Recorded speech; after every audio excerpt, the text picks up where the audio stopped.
Bruno Fux, por que ele deve ser comprado pelo Galo? Tem também últimas no mercado, bastidores, finanças e muito mais. Fala aí pessoal, sou Jorge Nicola, bem-vindos a mais um vídeo do canal, sempre bom ter vocês por aqui. Sem perder tempo, só pedir para deixar like, se inscrever no canal e ativar todas as notificações.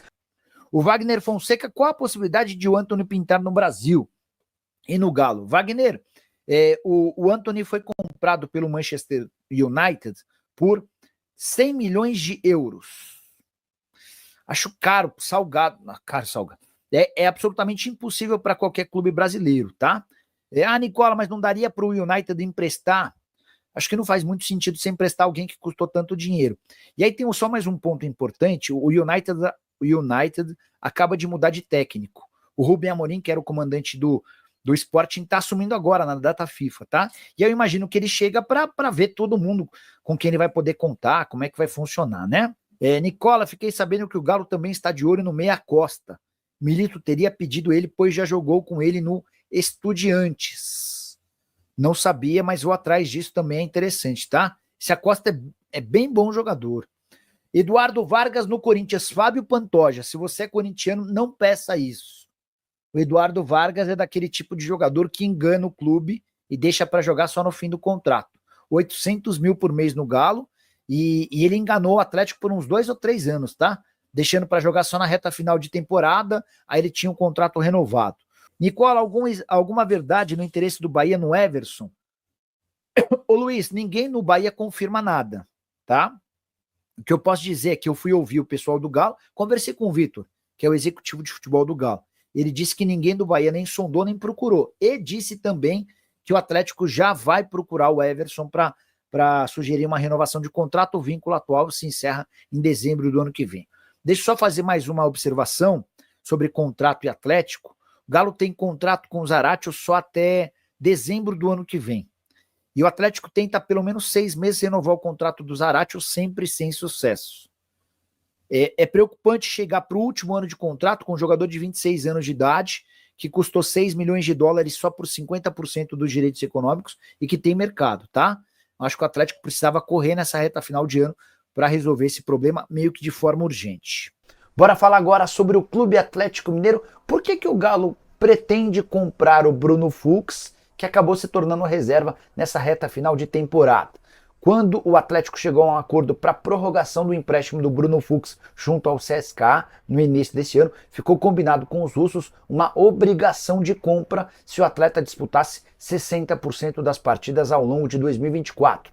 O Fux já tem 65% dos jogos, ele esteve em 43 dos 66 jogos disputados pelo Galo. É por isso que o Atlético terá a obrigação de comprá-lo junto ao CSKA numa operação de 3 milhões de dólares, ou mais ou menos 17 milhões e meio de reais, zagueiro de 24 anos de idade que já viveu melhores momentos dentro da cidade do Galo. De qualquer forma, opção para a próxima temporada, assim que o negócio for confirmado. Alexandre Simões, o primeiro tempo, o Atlético de novo inexistiu no Rio de Janeiro, né? Não fosse o goleiro Everson, inclusive pegando um pênalti. O zagueiro Davi Luiz tomou a bola do Alcaraz, que era o batedor do Flamengo na oportunidade. Davi Luiz bateu uma bola chapada, fraquinha, e o Everson, né, com todo o mérito, foi lá e buscou. Não só pegou o pênalti, mas fez brilhantes defesas, como já havia sido na final da Copa do Brasil, evitando que o Atlético saísse derrotado no primeiro tempo. E aí o time melhora na etapa final, mas não o suficiente para vencer o Flamengo. Com a sua avaliação de Flamengo 0, Galo 0, o Atlético retomando o Campeonato Brasileiro. Bom dia, Alexandre. Bom dia, Thiago. Era impossível tirar do jogo de ontem ainda os efeitos da decisão de domingo, né?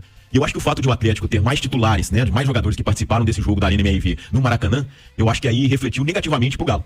Primeiro porque o Flamengo teve muita velocidade, né, o Thiago. E muitos jogadores buscando espaço, né? Porque o Flamengo viveu uma mudança de comando com o Felipe Luiz e muita gente precisando conquistar seu espaço no grupo de 2025, tá? Então eu acho que assim, foi essa questão, né? O time do Flamengo, a gente percebia um time mais motivado do que o do Atlético. Com certeza os jogadores ainda sentindo esse efeito da perda da Copa do Brasil dentro de casa no domingo, né? Um cenário realmente muito ruim pro Galo. Mas eu acho que fica a lição do segundo tempo, né? Fica a lição do segundo tempo em que, a partir do momento que o Atlético apostou também em atacar o Flamengo, chegou a criar oportunidades. E eu acho que outra imagem que fica também, viu, o Thiago?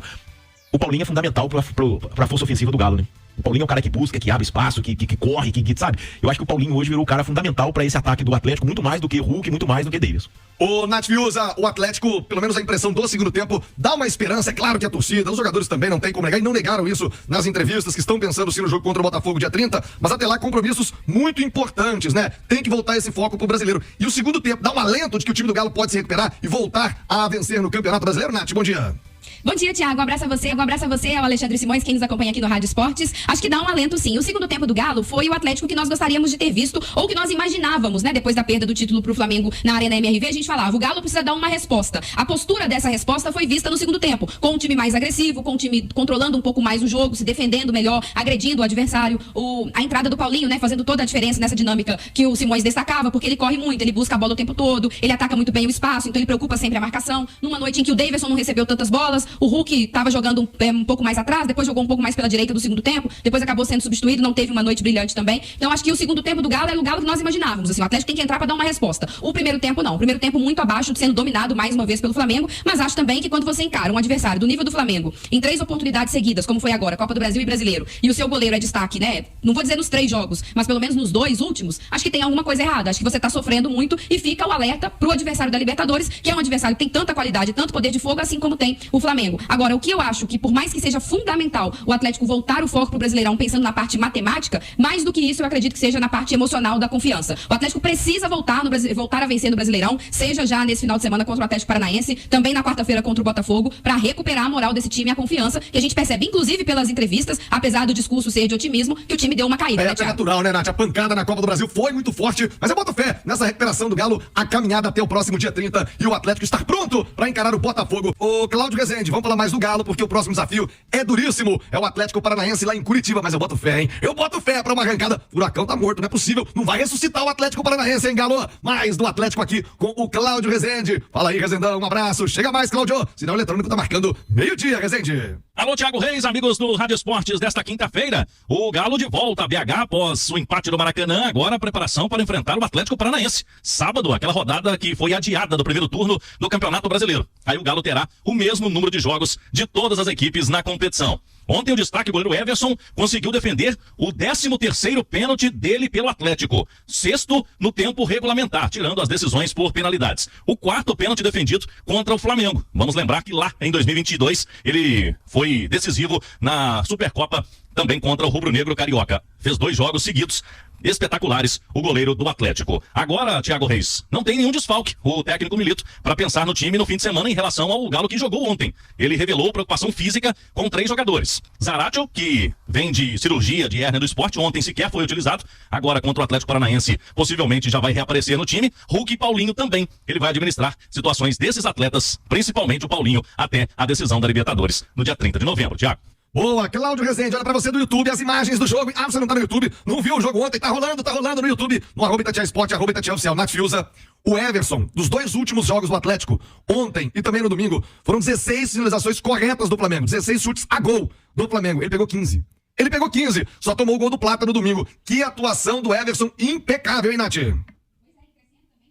No momento decisivo, né, da temporada. Tudo bem que naquela oportunidade na Arena MRV as defesas dele não evitaram a perda do título, mas ter o Everson com tanta confiança num ótimo momento, às vésperas de uma final de Libertadores, num jogo único que pode também ir para os pênaltis, é muito importante. Eu acho que é um momento também do Everson se reafirmar. Não acho até que seja necessário, porque ele sempre se mostrou um bom goleiro, mas a gente sabe que de modo geral, para algumas pessoas, para alguns torcedores, existe uma desconfiança, mas ele tá aí mostrando o seu valor e salvando o Atlético, né? Salvou o Atlético do que poderia ter sido uma goleada na Arena MRV, na final da Copa do Brasil, e do que poderia ter sido também um placar elástico ontem no primeiro tempo, porque o primeiro tempo do Galo foi muito ruim. O segundo melhorou, claro que tem também um cansaço do Flamengo, que diminuiu um pouco a intensidade na etapa final, mas de toda forma o Everson decisivo mais uma vez. O Alexandre Simões, o Everson cresce num momento importante da temporada, ele que foi muito contestado por parte da torcida ao longo desse ano, hein, Simões? Pois é, ô Thiago, e é interessante isso, né? Porque eu considero desde o ano passado, acho que você deve se recordar disso, o Everson o melhor goleiro em atividade no futebol brasileiro. Tá? E o que o Everson está jogando nesse momento é uma segurança para o Atlético, que dia 30 vai decidir uma Copa Libertadores em jogo único, tá? E que pode ir para os pênaltis. né? Então o Everson, ele tem desequilibrado jogos a favor do Atlético.